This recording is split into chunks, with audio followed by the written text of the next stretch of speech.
अगर आप अपने सभी फूल वाले पौधों को बहुत अच्छी खाद दे रहे हैं, उसके बावजूद आपके पौधों पर फूल नहीं खिल रहे हैं और पौधे की ग्रोथ भी अच्छी नहीं है और पौधों को बहुत सारी प्रॉब्लमें आ रही हैं, जैसे पत्तियों पर कीड़े लगे हैं, ये पौधे की पत्तियां सूख रही हैं, तो मैं आज आपको एक ऐसी फर्टिलाइज़र बताऊंगी जिसके इस्तेमाल से आपके पौधों पर आने वाली सभी तरह की प्रॉब्लमें दूर होंगी। ये फर्टिलाइज़र आप अपने सभी तरह के फूल वाले, फल वाले और सब्जियों वाले पौधों पर इस्तेमाल कर सकते हैं। नमस्कार दोस्तों, मैं वंदना, मेरे चैनल पर आप सबका स्वागत है। मेरे गार्डन में वैसे तो फूल वाले, फल वाले और सब्जियों वाले बहुत सारे प्लांट लगे हैं जिन्हें मैं समय समय पर अच्छी फर्टिलाइज़र देती रहती हूँ, लेकिन कुछ प्लांट ऐसे भी हैं अच्छी फर्टिलाइज़र देने के बावजूद उनकी पत्तियाँ पीली हो रही हैं या पत्तियाँ सूख कर गिर रही हैं या फिर पौधों की ग्रोथ अच्छी नहीं हो रही है और पौधों को बहुत सारी प्रॉब्लमें आ रही हैं। उन सब को दूर करने के लिए हम एक ऐसी फर्टिलाइज़र तैयार करेंगे जिनसे हमारे पौधों की ग्रोथ भी अच्छी होगी, उनमें फ्लावरिंग भी अच्छी आएगी और पौधा हमारा खूब हरा भरा खिला खिला भी रहेगा। और ये देखिए मेरा मैरीगोल्ड का प्लांट, इसके ऊपर तो अच्छी फ्लावरिंग हो रही है, लेकिन नीचे की तरफ से जो ब्रांच हैं उनकी पत्तियां काफ़ी ज़्यादा सूखना शुरू हो गई हैं। इसे मैं समय समय पर अच्छी फर्टिलाइज़र देती रही हूँ, उसके बावजूद भी इसकी पत्तियां ऐसी होना शुरू हो गई हैं। तो ऐसी ही कुछ प्रॉब्लम को दूर करने के लिए हम आज फर्टिलाइज़र तैयार करेंगे। तो उसके लिए मैंने ये आधी बाल्टी पानी की ली है और इसमें डालने के लिए ये मैंने सड़ी हुई गोबर की काली खाद ली है। अगर आपके पास ये गोबर की काली खाद नहीं है तो इसकी जगह पर आप वर्मी कंपोस्ट का भी इस्तेमाल कर सकते हैं।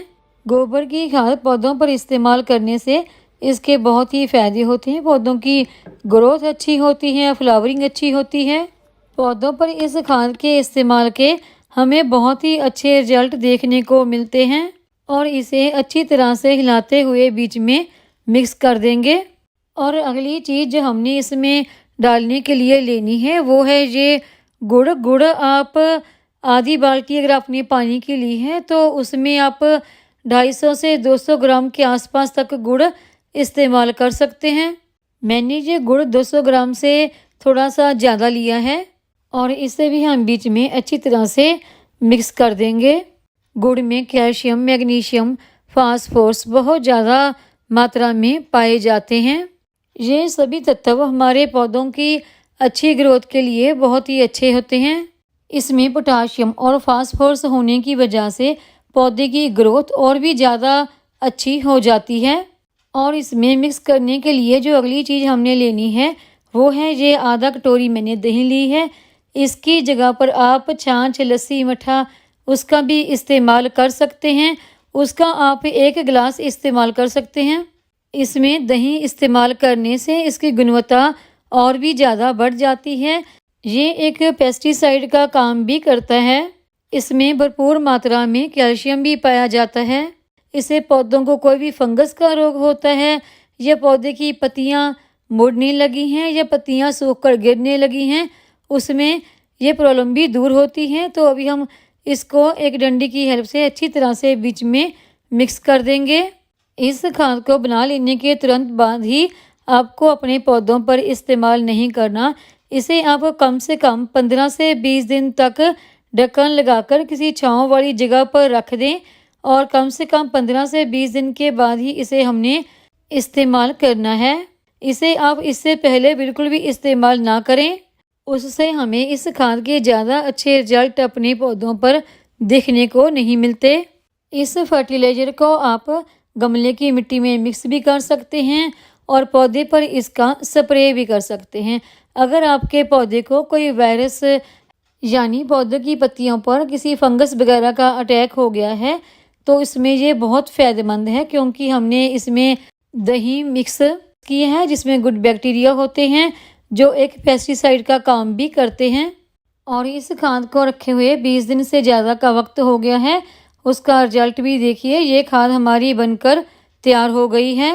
इस खाद को जब भी हमने अपने पौधों पर इस्तेमाल करना है, चाहे वो गमले की मिट्टी में मिक्स करना हो या फिर स्प्रे के रूप में, इसे आप शाम को ही इस्तेमाल करें। अगर आप इस खाद को स्प्रे के तौर पर इस्तेमाल करना चाहते हैं तो छान कर ही इस्तेमाल करें। अगर आप इसे गमले की मिट्टी में मिक्स कर रहे हैं तो बिना छाने भी इस्तेमाल कर सकते हैं। इस फर्टिलाइज़र का स्प्रे करने के लिए अगर आपने 1 लीटर की बोतल ली है तो उसमें आधी ये फर्टिलाइज़र और आधा पानी मिक्स करके स्प्रे करें। ये स्प्रे पूरी तरह से ऑर्गेनिक है। इसे आप हर 10 से 12 दिन के बाद अपने पौधों पर फिर से रिपीट भी कर सकते हैं।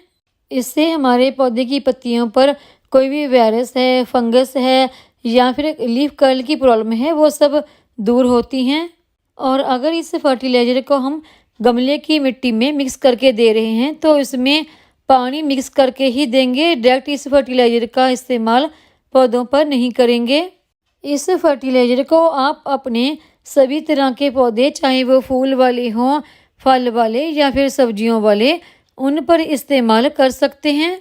और इस फर्टिलाइज़र को आप हर 15 से 20 दिन के बाद दोबारा रिपीट भी कर सकते हैं। अगर इस फर्टिलाइज़र का इस्तेमाल आप अपने सब्जी वाले पौधों पर करते हैं तो इससे सब्जी का साइज बड़ा होता है और सब्जी में कोई फंगस वगैरह का अटैक भी नहीं होता। दोनों तरह से ही इस्तेमाल कर सकते हैं, स्प्रे के रूप में भी और गमले की मिट्टी में मिक्स करके भी। जैसे ये हमारे मिर्च वाले प्लांट हैं, इनको कई दफ़ा लीफ कर्ल की प्रॉब्लम हो जाती है तो उसके लिए आप स्प्रे हमने जैसे पहले ही कर लिया है तो उस दोनों तरह से ही इस्तेमाल कर सकते हैं। अगर हमारे पौधों की पत्तियों पर कीड़े लगे हैं तो उसमें भी ये काफ़ी फ़ायदेमंद है, क्योंकि ये एक फर्टिलाइज़र होने के साथ साथ एक पेस्टिसाइड का काम भी करता है।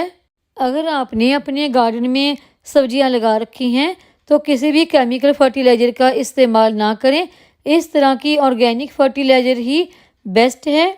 और जितने भी आपके फूल वाले प्लांट हैं, चाहे वो गुलाब हो, गुड़हल हो, मोगरा हो, सभी पर इस्तेमाल इस फर्टिलाइज़र का आप कर सकते हैं। इससे पौधों की ग्रोथ भी अच्छी होगी, फ्लावरिंग भी अच्छी होगी और पौधे पर किसी फंगस का या कीट वगैरह का अटैक भी नहीं होगा। इस फर्टिलाइज़र का आप अपने सभी तरह के पौधों पर इस्तेमाल कर सकते हैं और साथ ही आपके अगर कोई इंडोर प्लांट हैं तो उनके ऊपर भी आप इस फर्टिलाइज़र का इस्तेमाल कर सकते हैं। अगर आपने कोई नई कटिंग वगैरह लगा रखी है तो उसके ऊपर भी आप इसका इस्तेमाल कर सकते हैं, उस पर भी इसके रिजल्ट बहुत ही अच्छे देखने को मिलते हैं। आप अपने गार्डन में इस ऑर्गेनिक फर्टिलाइज़र का सभी तरह के पौधों पर इस्तेमाल कर सकते हैं। अगर आपको मेरी ये वीडियो पसंद आई हो तो लाइक करें, सब्सक्राइब, शेयर और कमेंट ज़रूर करें।